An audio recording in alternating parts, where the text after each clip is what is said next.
not want to take a stance on it. We did not feel like that we did not want to politicize something that was very, it was only a week until the actual the election would be, and it was so soon. And we felt the need not to tell students what to do, but to make them come up with their own avenue and perspective to actually come up with that. So we didn't, my personal view is yes, I wanted to see it on the ballot, but as a coalition, we did not tell anyone what to do with it, and we wanted to make up their own mind, just like every student on this campus would make up their own mind if it was to be passed, if it were to be passed, excuse my grammar. Okay, we'll move to Miranda. Sure thing. Could you read the question one more time? I'm sorry. Due to the vote yesterday, can you explain your stance on either for or against student senate coalitions? So I'm sure a lot of you know this went through Senate earlier this year. I will be the first to admit I did not vote to get rid of coalitions earlier this year.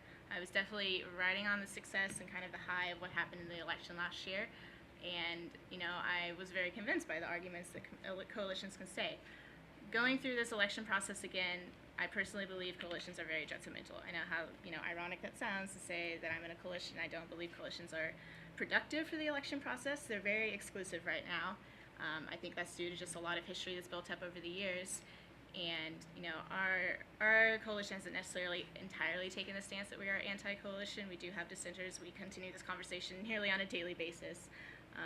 But I would definitely say personally, I believe we should move forward.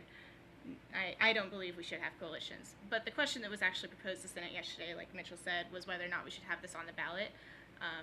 The majority of our team does believe this should have been on the ballot. I don't think allowing students to have a voice is a political issue. I don't think politicizing that is something we should shy away from and be afraid of. I definitely believe that maybe some people were, you know, nervous that if they allow students to have a voice and they have something contradictory to what senators believe, then it's going to have to be a mandate they carry out. You know, that can be scary. That can be scary thinking that the whole student body disagrees with you. But I mean, personally, I don't fear that. I feel that we should have moved forward with this. And, you know, the actual vote was pretty close to half and half, so kind of interesting how that unfolded in Senate yesterday. And Sarah. I think it really just depends on what you think, and I recognize that I'm up at the front of the room because you want to know what I think. So I would say that referendums are generally a good idea. You know, it's always important to let students have that opinion and vote. Representation is also always very important, but it's good to try and get that out there. But I think through my conversations with students at KU, I've noticed that the problem doesn't seem to be with coalitions as a whole. It's how coalitions conduct themselves throughout the elections process. And I would say that one of the main problems that I've noticed with campaigning this year, or campaigning in any year really, is active tabling. And I'll admit, I was really annoying and good at it my freshman year, but Crimson and True isn't going to do that. We're leading by example, and if people don't want us to active table, we're not active tabling. So, no beach chase. Well, we've already used about a half an hour of our time. But before I invite the presidential candidates to take your spots, I'd like to ask each of you vice presidential candidates the following question. What qualities and experiences make your coalition's presidential candidate the best choice for the KU student body? LOL. And we're going to start with Sarah. Yes. Oh, sorry, that was louder than I thought it would be.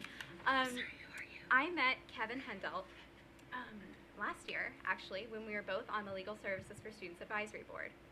And I remember thinking, this guy is awkwardly fascinated with legal services for students to the point that he almost matched my enthusiasm for the organization, which is why I think that he is one of the best student senators, the best student senator that I've seen ever.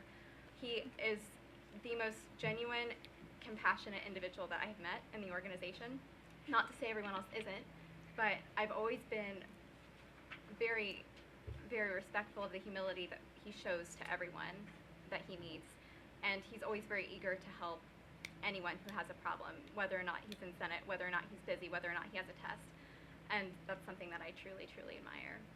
Did that answer the question? I don't remember the question. Did it answer the question? I don't know. I don't remember the question. Okay. Kevin says it did.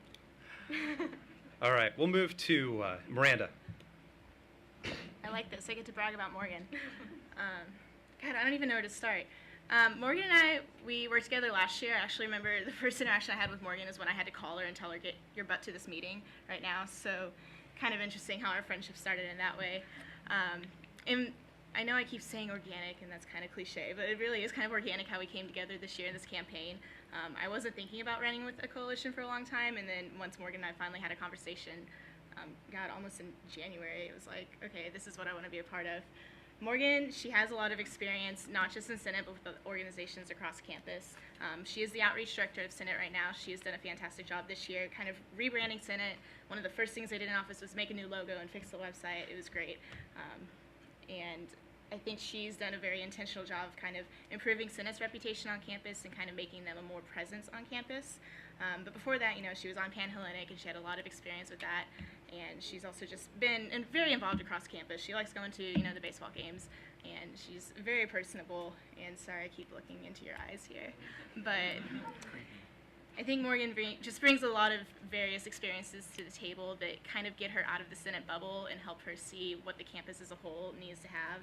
I mean, she motivated me, she engaged me in this campaign, so I think it speaks a lot to her leadership ability and how passionate she is about this campus.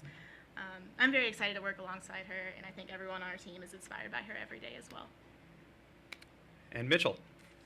Yeah, so I feel like everyone's heard this story by now, but Mackenzie and I met each other our freshman year campaigning for freshman senator, and oh my gosh, she just like, I just walked up to her and was like, who's this person with the Votes for Oats poster?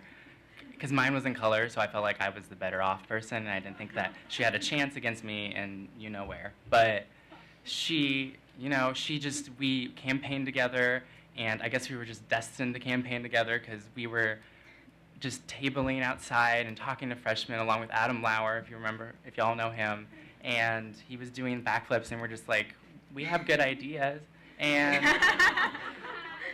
and we didn't win against him. He beat us in a landslide, but so take note, everybody.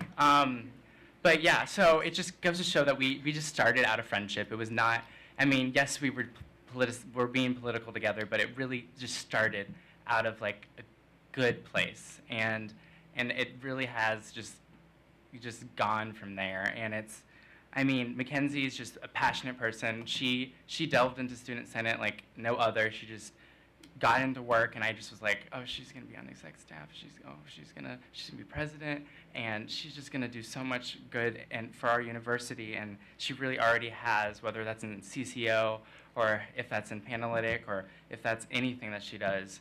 But not only that, but we complement one another so well, and we balance each other out.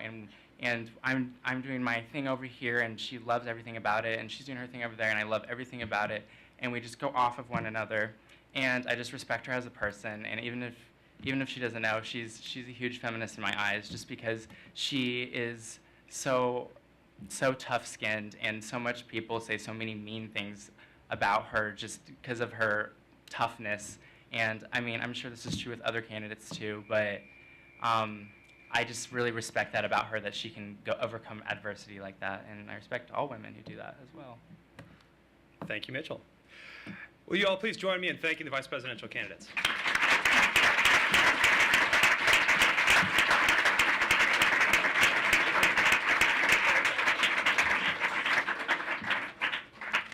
We now welcome the presidential candidates to the table. Dylan, take those waters. Take those waters.